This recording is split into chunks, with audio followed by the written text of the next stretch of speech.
نو زه خو رښتیا خبره دا ده چې کوم خلک شهیدان شوي دي هغه لاړل دنیا نه. دا کوم چې زخمیان دي د پرون ورغلم هسپتال ته، اوس زخمي ته خو په دې لپاره ورځې چې ته به ورته تسلي ورکړې. یقین ومنه چې ما سره د تسلۍ الفاظ نه او دوی ما ته تسلي راکړه چې همت مات نه کړې، خفه نه شو په موږ باندې، بلکل تکړه یو.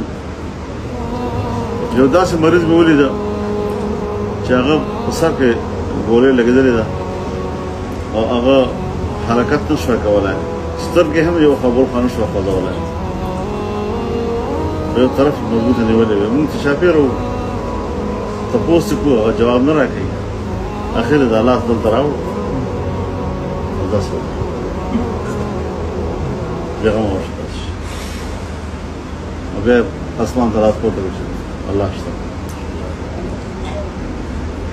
نو الحمدلله مونږ د خدای پاک داسې ملګري راکړي دي، په دغو ملګرو فخر پکار دی.